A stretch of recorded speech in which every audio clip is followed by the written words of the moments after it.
Good evening and welcome to the panel discussion on Historic Belmar Park, Preserving History Through Stories and Art. Tonight's event is brought to you by the City of Santa Monica as part of its Black History Month programming. My name is Kathleen Benjamin, and I've lived in the City of Santa Monica for over 52 years as a student, a teacher, and a community organizer. I serve on the community panel for Belmar History and Art Project that is commemorating the Bellmar area, and I'm so honored to be your moderator this evening. I love this community, the people, our projects, our problems, and how we come together to make things better. Before I introduce our panelists, I want to give a brief overview of the Belmar History and Art Project for those of you who may not be familiar with it. The Belmar History and Art Project recognizes, documents, and elevates and celebrates the almost erased history of African American residents and business owners who were removed from the Bellmar area by eminent domain. African Americans migrated to Santa Monica from the South, and they brought with them their vibrant culture and created a flourishing community in the Bellmar area. As you can see from the ads, Bellmar was home to businesses such as La Bonita Bath House and Cafe, which offered accommodations for the Jim Crow era to African Americans who visited Santa Monica. Other businesses included Moore Beauty Salon and Caldwell's Dance Hall. Once a thriving community, this area was razed by eminent domain in the 1950s in order to make way for the Civic Auditorium and the Civic Center campus. This slide shows the 1930s aerial view of the Bellmar Triangle outlining the Bellmar neighborhood. The Belmar History and Art Project was founded upon three co-equal elements: art, community, and history. Each element is in concert to creatively and collectively celebrate the legacy of African Americans' contributions to Santa Monica's life. The project includes having rich conversations and telling stories with community members, historical research, and a lengthy process which led to the creation of lesson plans, and resources related to the project, and the on-site elements of the new Historic Belmar Park, which opens in just a month. That is an awesome picture of me and my childhood friend, Danny Alonzo, and some other community members. This project, Historic Belmar Park contains a multi-purpose sports field, a series of historical panels along an encircling 0.4-mile walking path, and a monumental sculpture, Resurrection in Four Stanzas. This evening, you'll be hearing from Mr. Allen, a longtime resident, activist, and entrepreneur, owner of Allen's Janitorial, Dr. Naomi Nightingale, founder and president of Santa Monica Venice Reunion Organization, historian Dr. Alison Rose Jefferson, and social practice artist April Banks. After our panel discussion, they will be available for questions. Please enter your questions in the chat when prompted. So let's begin. So Dr. Jefferson, can you explain your specialty as a historian?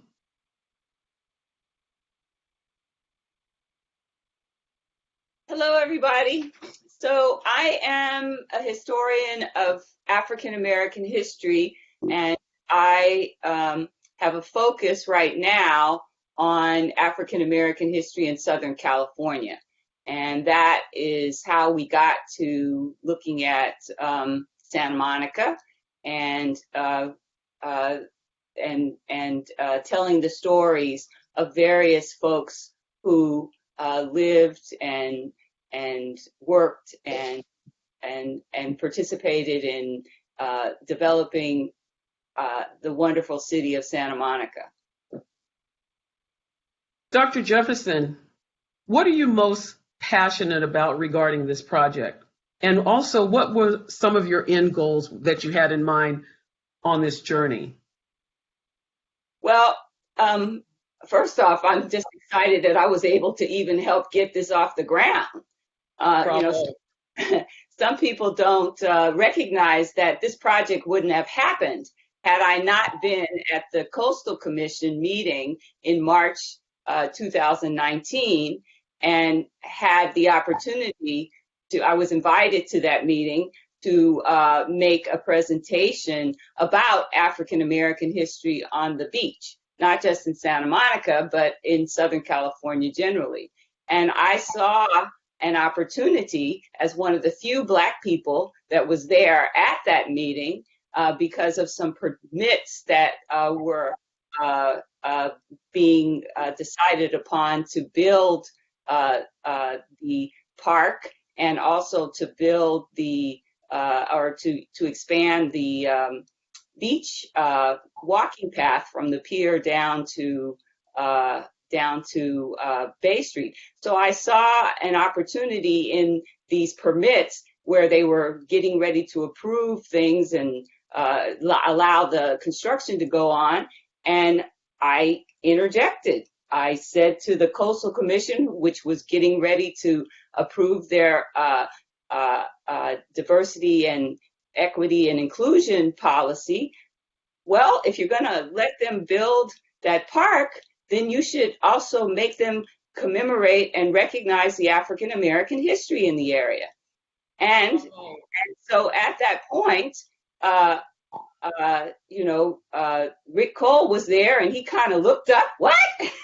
And a few other people were there and everybody was running around and the Coastal Commission was like, yes, we like that idea because this fits into our plan to make the beach more accessible for our underrepresented communities in that area.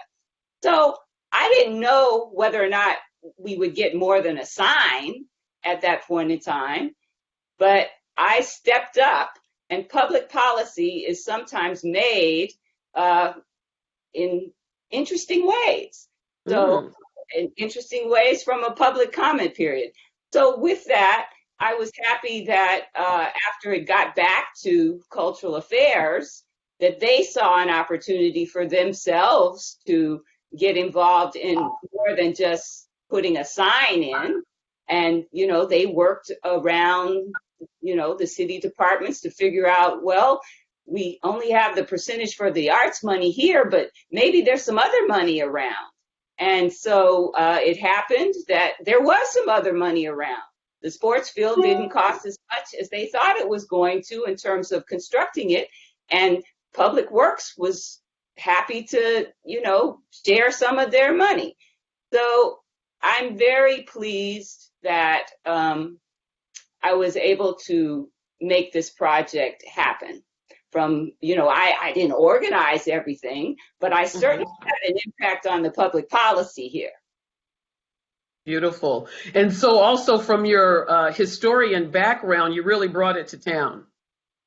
Well, thank you. And so the other reason that this project could emerge is because the Coastal Commission, in their approval, was already familiar with the work that I had been doing around the research of African American history in terms of California. That's why they invited me to the meeting in the first place, because they wanted me to make a presentation to them to educate them about this history. And they thought at that time that this would, in terms of their meeting when they were getting to vote on their new equity and inclusion policy, that it would be apropos for the meeting. So as it relates to this history, I've been doing research on the African American community in Santa Monica since 2004.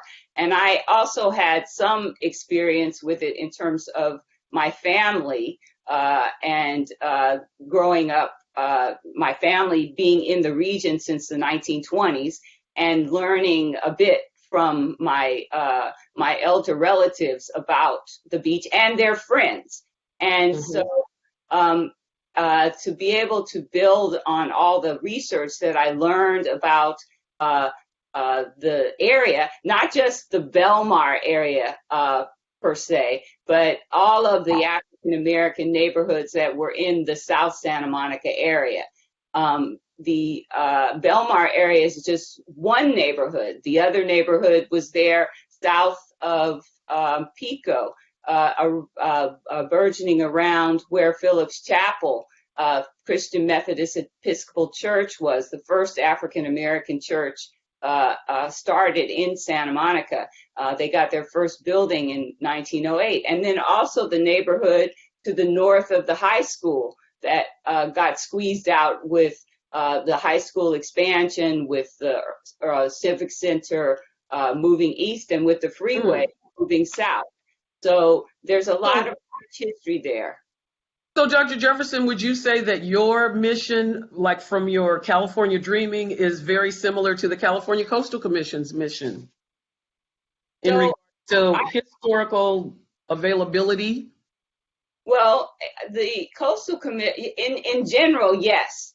The Coastal Commission is interested in engaging California citizens and others in learning and experiencing all aspects, learning and experience all aspects of the coastal area. And so they see this project as just as another way to attract people's attention to what kinds of resources the state has. So, you know, some people would be interested to know, oh, there was a historic African American community that used to go to the beach at this particular location. I want to go to the beach there. And Beautiful. and that might then also engage them in thinking about the watershed, because maybe they hadn't thought about African Americans being so associated with the beach until they learned something about this story. And then that's going to make them think about, oh, they learn a little bit about the watershed, and then they go back home and they think about, oh, I'm not going to throw that trash in my street because it's going to go out that drain at Pico. Yeah. And that's going to impact my swimming. Beautiful. Thank you so much for those insights and sharing that information with us. Mr. Allen, can you tell me? Mr. Allen will be joining shortly. He dropped off. Oh, okay. So I'm going to ask Dr. Nightingale, what do you remember about the richness of life and family and friends growing up in Santa Monica? Your microphone is off. Oh, sorry. Uh-huh. I have to be unmuted there because I'm not muted on my side. Okay. You're unmuted. Can you hear me? Uh-huh. Okay. So growing up in Santa Monica is just indelible, you know, lifelong continuing experience for me, because the friends that I grew up with in Santa Monica, living on 15th and Michigan, going to Garfield Elementary, John Adams Junior High School, Samo High, those people are still my friends. And I still feel very much part of the Santa Monica community. It's a family. And growing up there, living there, being in that enclave, because it was a segregated community where I grew up, but having the relationships on going to the churches. My grandmother and my aunt were members of Phillips Chapel. I was a member of First AME by the Sea, and then my other friends were members of Calvary Baptist Church. So that whole network of friends and family, cousins and nephews and uncles, they're still very much a part of my life. Can you share why the beautiful Black children in Santa Monica growing up were a little bit different than those in Venice? Now you're going to start something. Well, you know that I'm the president of the Santa Monica Venice Reunion Committee. a reorganization. And this year would actually be our 33rd year of operations.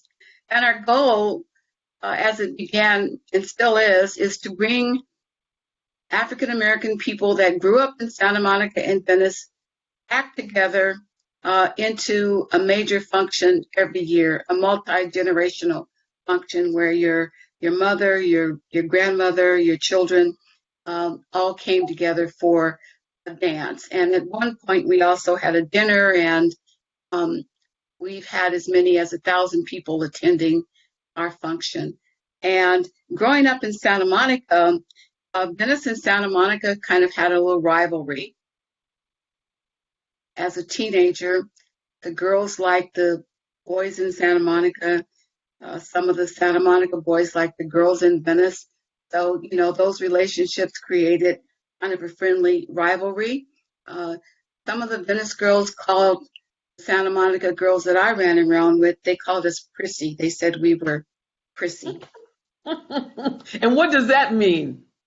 How did you get that label? I think they thought that that because the kind of activities that we were involved in, like we went to Miss Terry's every Friday, we belonged to Brownies and Girl Scouts, and we had after-school sports, and most of us played some kind of instrument. I played the violin, and some of our friends or our counterparts in Venice didn't participate in some of the things like that. I don't want to stereotype, but for some of the rivalry that we had, I think some of the girls thought that we thought we were better than or cuter than, or they were jealous because we liked their boys. Yeah, it really boiled down to the girlfriend, boyfriend kind of thing, really. That's the way kids are. Yes. We grew out of that, and there was a melding of Venice and Santa Monica, because even though I grew up in Santa Monica, the Santa Monica Freeway, the 10 freeway, came through the Black community. Olympic Boulevard was a prosperous Black community with a nightclub and restaurants, a liquor store, many services that were being provided by African Americans and Mexican Americans on Olympic Boulevard. My family first lived on 21st Street when I was born, and friends that lived from 21st Street on down to 14th Street was most of the relationships that I had. And we walked to school every day. So starting from 21st Street, you just kind of picked up your friends as you went along. I lived on 15th Street. So by the time the group got to 15th Street, it was a pretty big group. And we walked all the way, to Samohi. And our area was the quad at Samohi that was right at the end of Michigan that ran right into Santa Monica High. And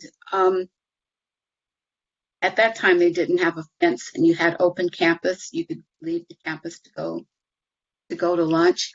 And those are rich memories of the things that we were able to do growing up. But when I moved to Venice, because my grandmother, my aunt and uncles already lived there, and the displacement from the Santa Monica Freeway forced a lot of people to move. And because people that owned homes didn't get fair market value for the homes that they were forced to sell, they were not able to move back into or to stay in Santa Monica. So they had to move to places like Los Angeles, other parts in LA. Some people did move to Venice. When that disbursement happened, how did that feel in your relationships and your education and your social life? How did that affect you and your family and friends? It was very difficult because friends had to move away, could not go to Samohi anymore because they no longer lived in the district. Because that happened when I was in the 11th grade, I was still able to go to Salmon High. I only had one more year to go. But my friends, the Whitakers, they had to move to Los Angeles. They could not travel to Salmon High to go to school. My friend Beatrice Lee went to Dorsey. Some of my friends, they had to go to other schools in Los Angeles, Dorsey, Manual. It interrupted a friendship to some extent, but we found ways to still be together. So those people are still very close friends of mine. That's wonderful. How many generations would you say come to those Venice Santa Monica gatherings? Like you would have one family with how many generations would be there? Because I know my oldest sister used to love that event. Well, my mother, myself, and my daughter would be at the dance. So 3 generations. At least 3 generations, yes. Beautiful. Beautiful. April, can you tell us about your artwork, The Resurrection in Four Stanzas? And can you tell us about what inspired you through the wonderful community engagement? Good evening, everyone. So as before, well, I was had to submit a proposal for a process, really. So I did not submit a proposal for the piece of art because that was supposed to come out of the community engagement. And that's exactly what happened.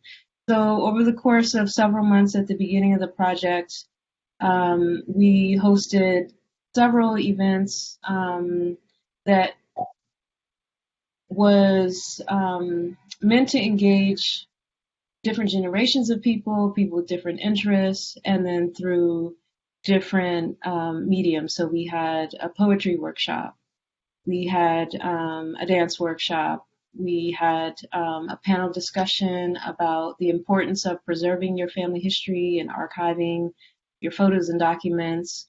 We've done workshops at both Samuel High and Crossroads, as well as community meals, just all different kinds of ways to have casual conversations, to have guided conversations, to hear what people are concerned about, how they feel about the history, what's on their mind right now. And so out of that process, this whole idea of home and security and displacement, gentrification. So there was a lot of discussion about how this is not just a past issue, this continues. And that seemed to be the thing that came up, the most in all of the discussion. So not just the displacement itself, but exactly as you both were just discussing, like what it does, kind of like the ripple effect of that. It's the loss of your connections to your family and friends, to the businesses and things that you're building. It just creates a destabilization that goes much further than, picking up and moving to another house. And so I was kind of faced with the challenge of how do you represent that in art? And, there wasn't one particular person or figure that, public art often, is a sculpture or a monument to a particular person. There's also a larger national conversation around monuments and how we, in the past, have focused on a particular person. And so I'm very interested in that discussion and how monuments and public art can be more democratic, can be a more collective memory. And so all of that influenced the piece, which is really the symbol of all of these things that were lost by the displacement. And so the house is what I chose to rebuild. And in particular, the shotgun house is a style of architecture in this community, and it is thought to be an African-American architecture by architectural historians because it migrated from the South with people to the West Coast. And so that just felt like an even more significant symbol to represent in the sculpture. And so the sculpture is a representation or an abstraction of the shotgun house at full architectural scale, although I'm not building the whole house, just parts of it. And I wanted to focus on elements that I thought were important, like the porch. That's the place where, life happens. You're watching your neighbors, life on the street. It's the casual space between indoor and outdoor. I grew up in Virginia, and definitely in my extended family, porch life is significant. So I wanted to focus on the porch, and then there's a door, there's a kind of like a sliver of the house in the window. And so all of them together are an abstraction of just paying homage to this thing uniquely African American and was a part of this particular community. April, tell us all about the threshold and that doorway in the time capsule. Yeah, so like I said, I'm not building the whole house. So by taking small slivers, it's really meant to be a threshold. And I want again to reinforce this idea of movement, both voluntary migration, because we know so many of the African Americans that came to this community migrated for, hopes and dreams of a better life, free of discrimination. And so, yes, this idea of movement, migration, passage, time, all of those are meant to be represented in a space that you can physically move through and move around because of the scale of it and because of the way that it's laid out. And there's a time capsule that is to be opened on Juneteenth in 2070. And I've always felt that as we're talking about history, especially to youth, that it's important to use history to imagine the future, imagine what the possibilities could be. And so the workshops with the students at Samo High and Crossroads was doing exactly that, looking at the history, dreams that were interrupted, and imagining what they could have been in the future had they been built, or if this community had not been displaced. And so the time capsule is preserved for them, for future residents, future students, this imagining, this hope for the future. That's beautiful. So April, what do you hope people get out of your art when they see it? What do you hope to inspire? That's a great question. Well, I guess I hope they are inspired to ask questions. The art, is a part of a larger exhibition. The historical panels that Dr. Jefferson researched and wrote are all a part of the walking experience around the park. And so the sculpture really is a part of this whole experience. And so I guess I hope people ask, why? Why is there a house right here near the entrance of the field in a place that's obviously not a yard? Or, I just hope that it sparks curiosity and that people will want to learn more. Beautiful. Beautiful. Thank you. And Dr. Jefferson, what do you hope people get out of the project when they experience it? I hope that people are inspired by the whole project and that they want to learn more about the history of African Americans in Santa Monica, about their families, about their community. And I hope that it empowers them to think about, well, wow, this is here. And I want to stay living by the beach. What do I need to do that? So empower them in their lives to help them figure out how they want to be in terms of future and what have you. And hopefully it will inspire them to get engaged with their community, to have more projects like this happen, or other civic projects to happen in their community to make their individual lives better and to make the lives better of their community. Beautiful. Thank you. Dr. Nightingale, we've talked about eminent domaining, the community and what happened, and the beautiful artwork and how this all occurs. As we move forward from your background and your perspective, what are some things that we can do to bridge this beautiful history as we move forward? What are some ideas that you might have about bridging history with future actions and projects such as this in communities?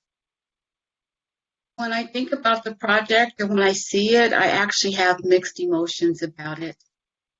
I understand what April is saying and also what Alison is saying. I feel sad of what's not there and what was there and how it got taken away. And so the inspiration for me is to try to see that that doesn't happen anymore, and that what is left of the African American communities in Venice and Santa Monica and other places like that, that we take the steps now to make sure that we don't have to look at a space anymore and say what used to be there, and what we and that what is still there is preserved and built upon and embedded within the community rather than taken away, destroyed, or razed by bulldozers who think that something better can be built. And what happens there is that the history is forgotten, and maybe all we get, like what Dr. Jefferson said, might be just a plaque or a post that said what used to be there. So I commend you, Dr. Jefferson, for the work that you've done to get the Belmar project to where it is. I'd like to see other projects, the same thing happen, but I'd like to see things happen before they get destroyed. I'd like to see the pro-action that can happen in a community, and that the city and the public policy people look forward and look ahead and think about the history, the contributions, and the work that people have done to get places to where they are now, and to do what's necessary to see that those places are maintained and sustained over the years. So what do we do to move forward and to see that those things don't happen? You know, I'm a product of the 60s, and so learning from the Civil Rights Act and the Voting Rights Act, but I will just say complacency, although probably wasn't so much complacency, but getting to a point of thinking on the part of some people that things are okay and they're going to stay okay. And we have to realize that there's always going to be work to make sure that the change is not obliteration, but the change is progressive and doing more rather than taking away. Thank you so much for your answer. I love that. I know I was speaking with Dr. Jefferson, and we were talking about moving forward and how to get the community involved in understanding the importance of historic landmarks and just our history. So beyond public policy, what are some things, and this is for everyone, what are some things that we could be doing as a community? I mean, we love our community. We go to the beach. We love the bluffs. We love all of this. And you know, quite honestly, we get more concerned when there's erosion and part of the bluffs are falling off, or, you know, too many people at the beach and these type of things that infringe upon our comfort. So well, I'll just say that we have to learn from our past, and we have to embrace that. Our current election shows us a lot about what we can't do, and it also reminds us of what's at risk. So we cannot sit back and be complacent. It is the responsibility of every individual to do their part, whatever that part might be. It might be something small, You don't have to necessarily go out and protest and walk the streets or beat the tables, but educating your children, helping them to understand more about what their community is about and how the things that have been done in the community. Who are your principal people? How do you get involved with political action? Well, what is the importance of voting? What can you do to improve your community? Small things, plant a tree, make sure that your schools are educating your children, and parents go to the schools to make sure that the things that your children should be taught are being taught at the school. Be involved in your community. There is no one at this place and time that can sit back and think that we've made it or things are going to just get better on their own. Nothing gets better on its own. So uniting the community and building a force of neighborliness, and knowing that we have to work together in order to prosper. Dr. Jefferson, what would you suggest? What would you? Well, I co-sign what Dr. Nightingale has said here tonight. The struggle is never over. And I think that, I won't say that people got complacent. I understand the use of that word, but I think that people just were living their lives. They just needed to keep moving and trying to have more contentness, more joy, more better economic opportunities. And it's not that they necessarily forgot the struggle. It's just they got involved in just trying to live and survive. And, in terms of contemporary society, you got to have multiple jobs in order to survive. So I think that, this past year, one of the reasons why we were able to have a reinvigoration of the struggle was because even though the pandemic was bad, it gave people time to rethink their lives in certain ways.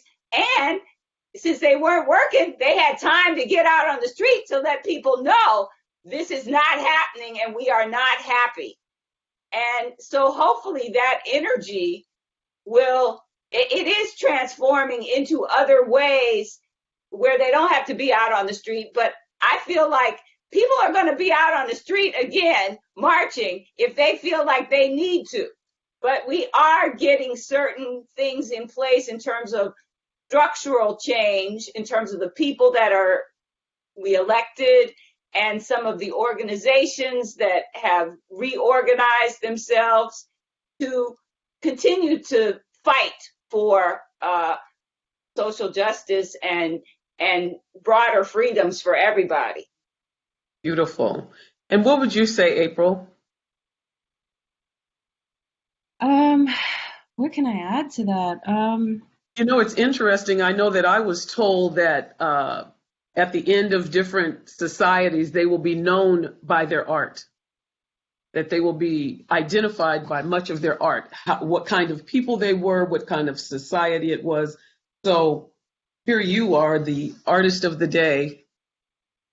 Well, and you're expressing your art in the world and your message. Yeah, I think art is one of the many tools that is effective when there are difficult subjects to address, because it's something that people can access or relate to in ways that they may feel intimidated by politics or other ways of being involved. So art, through music, through dance, through visual art, those are just things that are a part of our daily lives that give people access. And I think that's why art has become such a part of social justice and the Black Lives Matter movement, and every other social movement has really depended upon art, from, posters to every aspect of it. So I understand the power that it has there. But I do, I want to recognize what Dr. Nightingale was saying, that there's a sad part to this. And for me, it's always been balancing like the light and the dark of this project, like trying to focus on like the joy and the dreams that people were striving for, but at the same time recognizing the violent erasure. And that's why I'm calling the piece a resurrection in four stanzas, because I was so affected by those photos, historical photos of, you know, the homes being burned. Like a spectacle was being made of it. It was to make a point. There's other ways of removing property. It felt violent and it felt like a spectacle. So I am not at all trying to gloss over, you know, any of that. And I guess just in the various conversations I've had, you know, with people who lived in this community, I absolutely recognize that art in no way can replace or represent that loss. But I hope that it will at least be a visual reminder, so that we can't forget this history. And I just want to bring into the room some of the events that were engaging. And I would like to remind us all that we have an opportunity to engage. We have an opportunity to have tea together, to invite strangers over in the park when we can get back to being together, that there are ways that we can share our culture, share our interests, that I think sort of softens the divide. And I certainly enjoyed some of the teas and different things. And some of our old traditions that we've had for years, we've sort of fallen away from. I know we're going to be doing something together in the future, so I won't give it all away, but I'll just mention, you know, some of the old things that I know they were doing in Bellmar, shelling black-eyed peas, fresh black-eyed peas. Yes. So everybody sitting around with a big old basket of black-eyed peas. I mean, what's more fun than that? Although I wasn't feeling fun one day when I bought too many, but it's a great way to gather. Yes, through food is one of the best ways that we share traditions. Yeah, it's that common thing that like we need it, and the traditions that come with it, and it just makes us feel good. And yeah, those are great ways to start conversations, and why I felt like it was an important part of the community engagement for this project. And I'd like to ask Dr. Nightingale, you are muted, but I'd like to ask you when the last time you shelled some peas. Can somebody unmute her? Thank you. Well, I've snapped some beans from my own garden. I want to let you know that. That was the other thing. When I grew up in Santa Monica, my mother had a garden in our backyard. And we had string beans and tomatoes and peas, black-eyed peas, and Greens? And greens, definitely greens, collard greens. And so I miss the neighborhood. I miss knowing your neighbors and hanging out with your friends that were neighbors. We kind of lost that community neighborhood where you knew everybody on the block and everyone knew you, and you had that family thing where if you were at somebody's house eating dinner or you were out, your parents knew you were right down the street and there wasn't anything to worry about. And you kind of lost that closeness that comes from understanding and knowing your neighbors and your neighborhood. I miss that part. Yeah, the village. Mm-hmm. Also, I think it felt more secure. Absolutely, you were safer.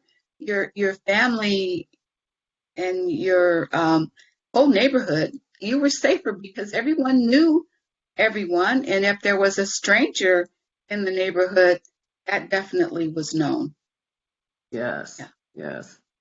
So maybe we can bring back some of our old traditions and when we begin to gather Mm-hmm. and see what other things we can do. Absolutely. Um, Q&A.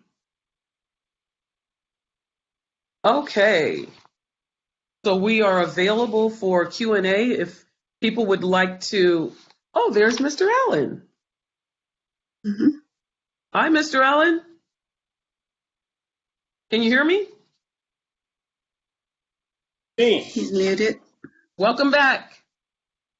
Can you hear me? I can hear you. Welcome back. Oh, thank you. Thank you. You're I'm welcome. glad to be back.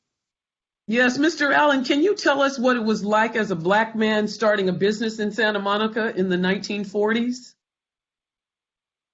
Yes, in the 1940s, I came, of course, to Santa Monica in 1939, so that's close to 1940. At 1940, I went into business at Westgate in San Vicente. I remember the address, 1840 San Vicente. And I couldn't open the wash rack myself. I had to get Bill Johnson, who owned the service station, to take care of my opening. And of course, he took care of my opening. I had nothing to do with it. And I walked from Santa Monica to Westgate and San Vicente every day there for a while, building a business.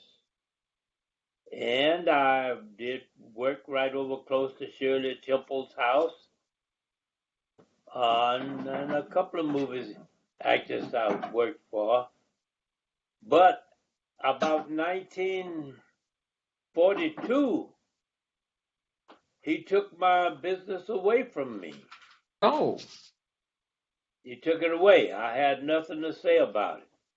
And he put me on a salary then with my own business that I had built up for $17 a week. I was making about $35 a week there in 1941 on up to early in 1942, and probably was doing even better. But he took it away from me and put me on a salary, and I not only had to do the work that I was doing on my wash rack, but I had to do work for the service station also. So that's how a lot of us opened up our businesses in those days. White people opened it up for us. Now, when I opened my business, the Allen maintenance, in 1944, and at 2121 Wilshire Boulevard. I didn't know anything about license and everything. I just opened up there.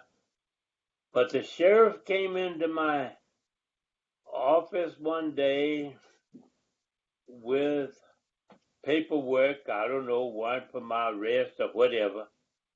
But anyway, I had to take out a license. And I called a fellow that's living right now, Judge, who is a judge. He was an attorney then, Rex Minter. Rex Minter is living right now in Santa Monica. And he took care of my opening for me. So, anything else you want to know? So what was the Belmar area like when it was vibrant and rich? Well, the Bellmar area, as I knew it when I came, it was at 4th Street in Pico to 2nd Street in Pico to Olympic Boulevard. We knew that kind of as Belmar Place. And, of course, there was other Belmar Beach down at the end of Pico. from Pico up to Bay Street and a little bit further, and there was ropes up where you couldn't go really all the way out to the water because white people went out there, and you couldn't go further than those ropes, which I would say would be south. If you would say north and south, you had ropes, and of course northward you had ropes, but northward would be up to Pico Boulevard, and southward would be below Bay Street. So that's where we could go and have no problems. The next place we could go to, though, was a place called Castle Rock. Have you ever heard of that? I've not. Where's that? Castle Rock was northward, upward Malibu, but not Malibu. And there was a great big rock out in the water. And we could go in around that rock, and then, of course, there was cords where you could only go so far south that way and so far north that way, but also across the highway you could go up the hill and overlook the ocean, because you couldn't use hotels and motels and things in those days. So they had that for us, and that was pretty good. And as long as we stayed like that, it was okay. But the next best thing they did, they went to the churches in Santa Monica, and they decided to give us Val Verde. Now that's out of Santa Monica. Of course, Val Verde, they put a swimming pool in there and everything that you had in white areas. And we could go over there and picnic and do whatever we were going to do without any trouble, away from the white people. And enjoy yourselves. And yeah. Now, there was a skating rink at Main Street in Pico. Now, that skating rink would have gone up to 2nd Street, but not too much about 2nd Street, was about past Pico.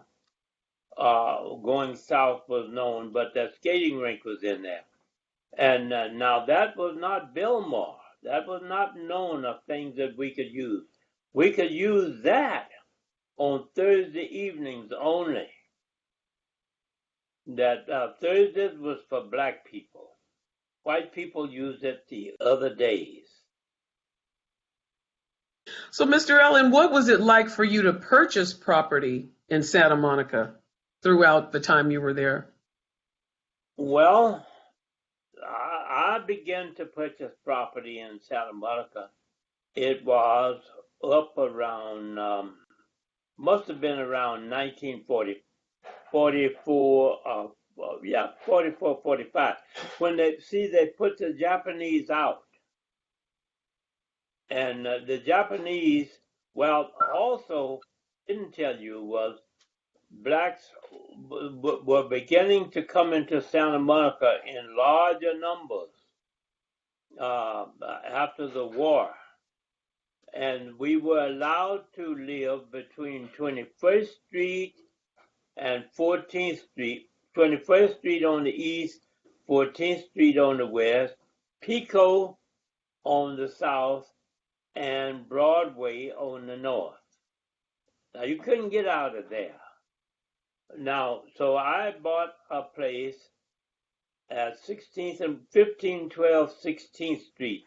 That building you see standing there, I had built by the Record brothers. They wanted to go white anyway. They came from Louisiana in a place where a lot of white black folk were there. And he built that place for me. And also, you couldn't get beyond 21st Street, remember, as I told you. But I bought a place. The next place I bought was 1507 17th Street. It's an automobile place in there right now. But when my family began to grow, I wanted to add to that. So I went to the bank to get a loan to add. I had my plans. They said, we can't lend you money to build in an area like this. You have to get into a more promising area. Well, I went south of Pico and over there around Santa Monica City College, there in that area, and I found a man that would sell to me. I went to get the loan. They said, we can't lend you money to change the pattern of a neighborhood. Wow. There I was. I couldn't borrow money to build and couldn't borrow money to buy in another area where they would lend money to other people. So J.R. Ricard looked like a white man. His son looked exactly white, and actually he married a white girl. And I got him to buy the lot for me that was vacant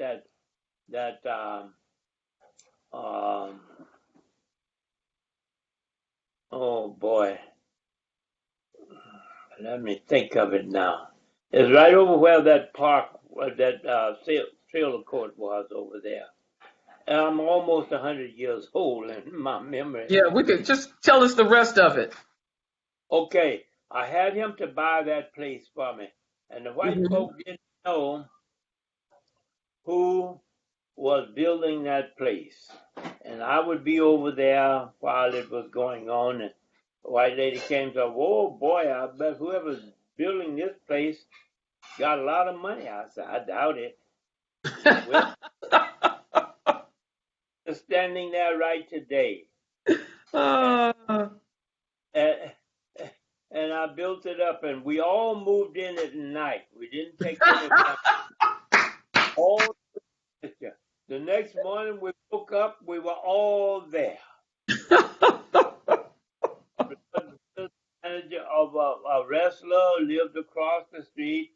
A Los Angeles police officer lived right next door, and I was afraid of that. But he got right out and he moved. And Japanese came in and bought that property then. Wow. So I stayed there 25 years. Wow. Yeah, stood in Delaware. That building is there just as I left it. And my kids came up, they had a hard time over there. Yeah, I bet. We built it, and they're all grown now, but they talk about the hard time that they had with the white kids over there because we lived there. But Yeah, you couldn't get away as long as you were going to buy within 21st Street and 14th Street, between Pico and Broadway. You had no problem. But then they didn't want to lend money in there. Yeah. Mr. Allen, I hate to cut you off, but we're going to be running out of time here. And I wanted to invite people to ask a couple questions.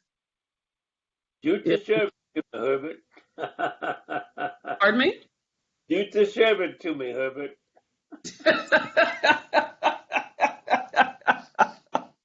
Okay. So Shannon, are you facilitating the questions? Thank you so much, Mr. Allen. You're welcome. Or Delana, I can't. Yeah, it's Delana. So I'll start reading some questions. To Naomi, do they still have the African American Santa Monica reunions? What was that question again? It's for Naomi, for Dr. Nightingale. Oh. Uh-huh. Yes, we still have the Santa Monica Venice Reunion Organization. This is our 33rd year. We did not have an event in December. We had a date, but because of the COVID, we did not have an event. We are hoping that by the first of 22 that we can have a big event and make up for all the time that we were not able to get together. So we just had a meeting last week to say maybe by February of 2022 we'll have a big Sweethearts Valentine day dance and have all of us get back together after the COVID. Yes. So this is a question for April. When will the time capsule be opened? The time capsule is set to be opened Juneteenth, so June 19th of 2070. Okay. Is April's work completed and ready for viewing? What about the panels? The art is being installed this week.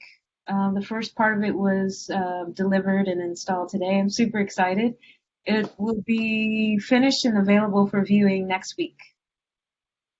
Awesome. Okay, another question.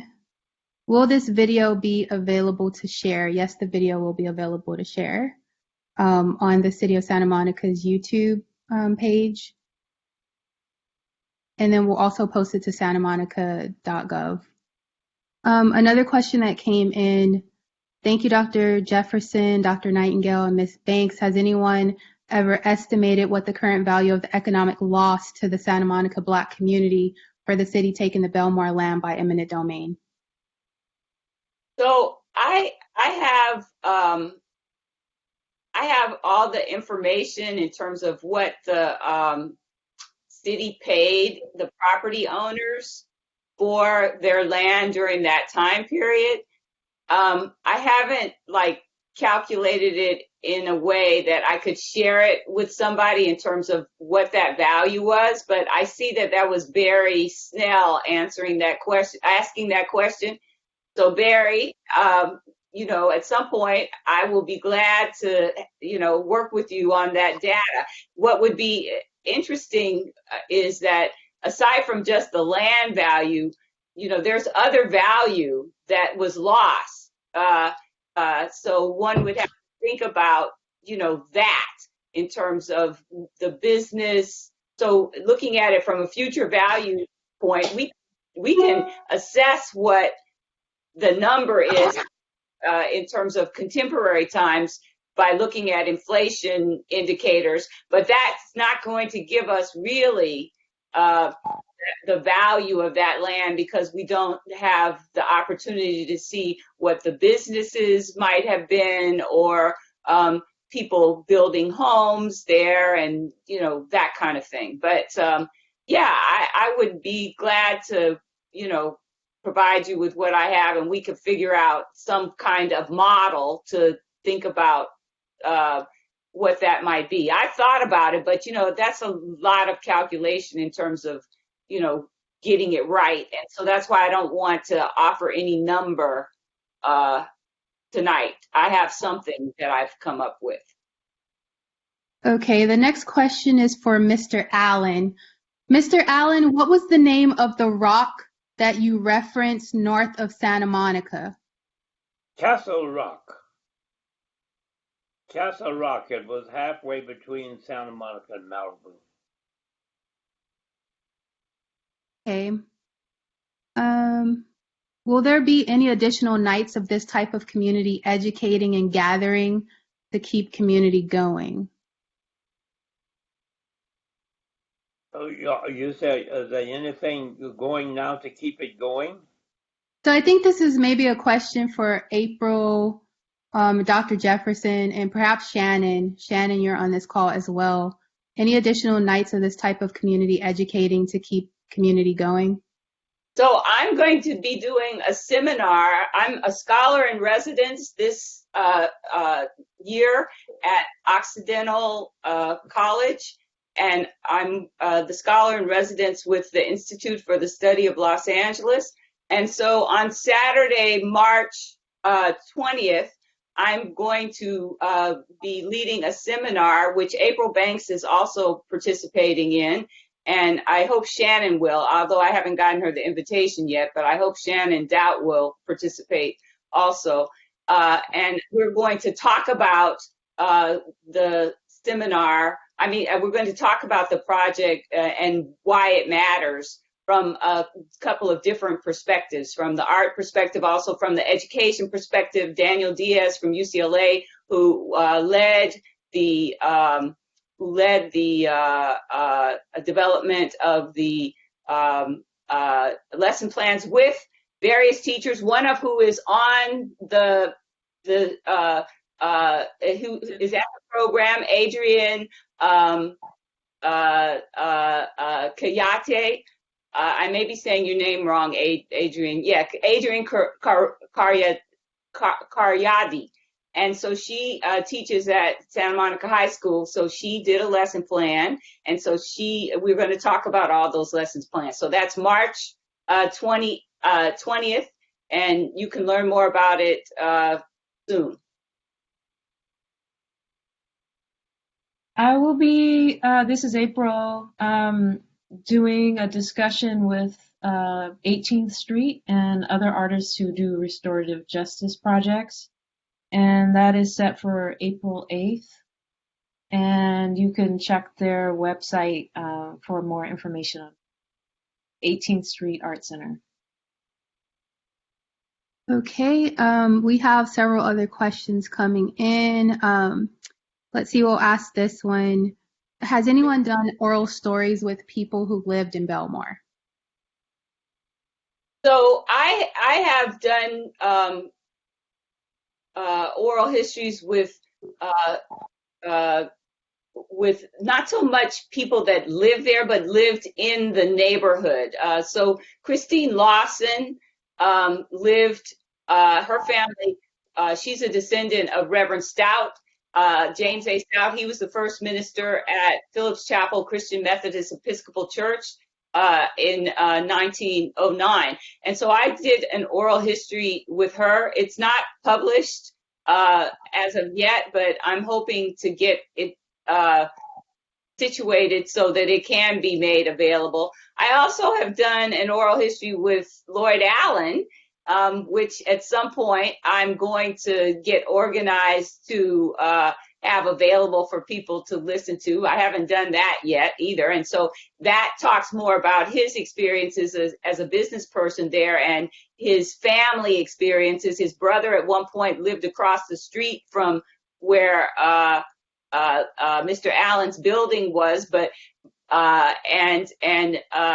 that's where the gas station is now. One has to remember that we're talking about a neighborhood that was destroyed in 1950. So most of the people who would have lived there or had real experiences with them are dead. Mr. Allen is one of our few, surviving people at almost 100 who was a grown person during the time of that neighborhood. There's other people that were children, like Naomi was a child. She remembers a few things, but she was a child when all that neighborhood was going on. Now, Christine Lawson remembers, now Mr. Allen mentioned the skating rink. She remembers going to the wrestling matches that were there. There was a wrestling building, a wrestling arena right there also where the skating rink was between 3rd and about 2nd. And she remembers going to see Gorgeous George there, who was one of the early theatrical wrestlers. And he used to throw gold hairpins out into the audience as one of his swag, kind of thing. So, there's different families that we've had information from who lived in that area. For instance, Norman Hensley, his family, I've done an oral history with him, but he doesn't remember this. He was born. When he was born, his family lived at 3rd and Pico. He doesn't really remember that, but he knows that they lived there. And then they moved over to Bay Street in 2 different locations in Ocean Park. And he has stories about that. And then they moved to another place in Santa Monica, and he's in his 80s.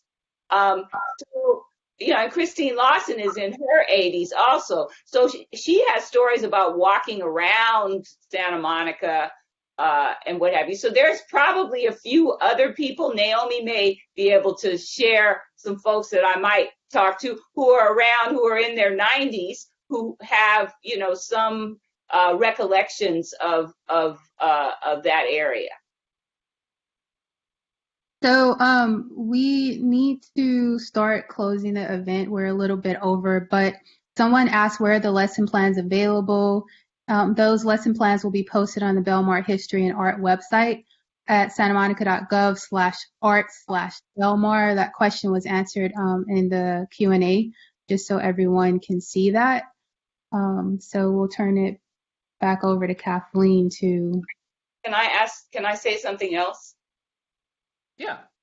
So in addition to the lesson plans and the wonderful panels that we created that are there for you to view, there's also a context essay that I put together that is going to be on the website, Reconstruction and Reclamation, the Erased African American Experience in Santa Monica's History. So that helps to, it explains more of what's in the panels. Also, my book, Living the California Dream, African American Leisure Sites During the Jim Crow Era, which came out last year, which is what was the basis of me doing this project in terms of 10 years of research and a whole chapter that talks about Santa Monica, and then the essay, which also, expands on what I did in the book to, highlight additional stories than what to highlight other stories and also give you more information about the stories that are on the panels. Thank you, Alison. So before we end tonight's event, I want to make an announcement and also extend thank yous to people involved. The community is invited to attend a virtual grand opening for Historic Belmar Park on Sunday, February 28th at 3 p.m.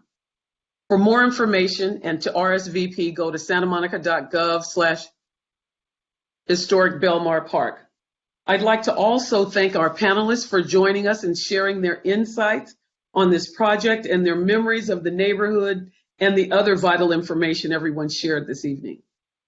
I'd like to thank the City of Santa Monica for hosting this event and encouraging this dialogue, especially Delana, who sought out community members for this panel discussion and for the voices that would be heard.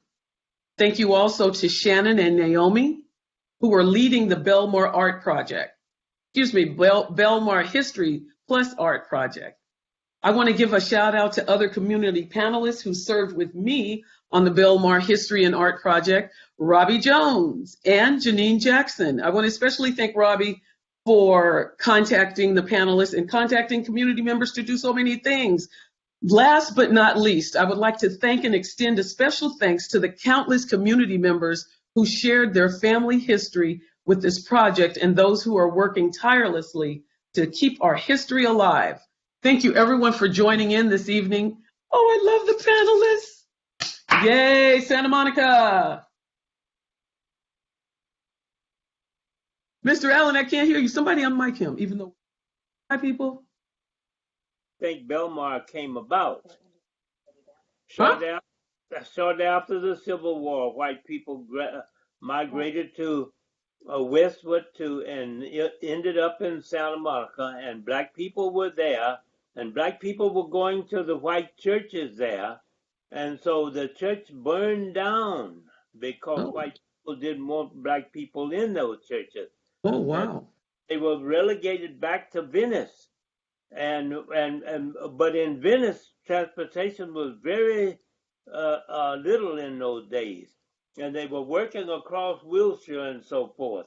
So they put in Belmar Place there so that they could walk to work easier. And the lady that built the building that I had there was living in Belmar Place, and she lived upstairs there. She sold to me. I was the second owner of that building, and I sold it in 2005. There are other things I'd like to tell you, but there isn't time. Yes, I appreciate you.